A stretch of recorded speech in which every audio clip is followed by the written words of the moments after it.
ఇక్కడ చూస్తే a new India after 2014 ఎట్లా బిల్డప్ చేశారని బ్రాడ్గా మనం ఒకసారి ఆలోచిస్తే ఇన్ఫ్రాస్ట్రక్చర్ 144 వందే భారత్లు తీసుకొచ్చారు.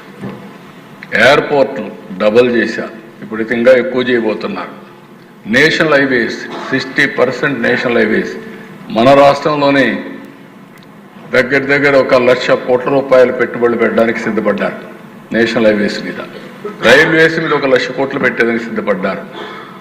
Defence exports increase 34 times. Developed indigenous systems అని తీసుకొచ్చి ముందుకు పోయారు. ఇంకొక పక్క వెల్ఫేర్ 90 రెట్లు increase in DBT transfer. That is the beauty of the system. మీరు చూస్తే అందుకే నేను చెప్పింది, సంపద సృష్టిస్తేనే ఆదాయం వస్తుంది, ఆదాయం వస్తేనే డీబీటీ చేస్తాం. నేనేదో బటన్ నొక్కుతానంటే బటన్ నొక్కితే అక్కడ నీళ్లు ఉండాలి కదా, బటన్ పై నుంచి ట్యాప్లో నుంచి నీళ్లు రావడానికి. ఇక్కడ 2.7 crore హౌసెస్ బిల్డ్ చేశారు. గరీబ్ కళ్యాణ్ కింద 25 కోట్లు అబవ్ పావర్టీకి తీసుకొచ్చారు. ఫ్రీ ఫుడ్ గ్రెయిన్స్ 80 కోట్ల మందికి సప్లై చేస్తున్నారు.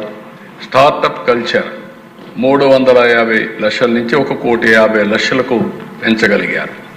అంటే ఒక ఇన్నోవేటివ్గా ఒక స్టార్టప్ కల్చర్ని తీసుకొచ్చి యూత్ను కూడా ప్రమోట్ చేసే పరిస్థితికి వస్తున్నారు. అందుకే ఈరోజు మీరు ఒక్కసారి చూస్తే ప్రపంచంలో చాలా వరకు ఈ స్టార్టప్ కానీ క్రియేటివిటీ కానీ ఆంటర్‌ప్రెన్యూర్ స్కిల్స్ తగ్గాయి. కానీ ప్రపంచానికి సేవ చేసే శక్తి ఆంటర్‌ప్రెన్యూర్ స్కిల్స్ ఒక్క భారతదేశానికి ఉన్నాయి. దానికి కారణం ఎన్డీఏ, దానికి కారణం నరేంద్ర మోడీ అని చెప్పి కూడా నేను తెలియజేస్తున్నాను. నెక్స్ట్ ఇక్కడికి వచ్చినప్పుడు నాకు ముందు నేను చెప్పిన దానిపైన India's rise as a global economy strategic leader, 91 economic reforms, మనకు demographic dividend as a windfall gain. అదే సమయంలో late 90s IT revolution, first mover advantage.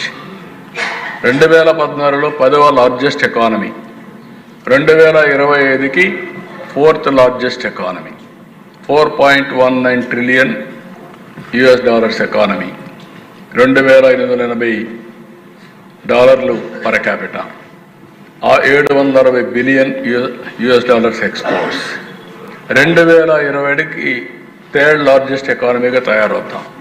2038కి 2nd largest economy అని prediction Ernst and Young. 2 words మన aim is number 1 economy by 2047.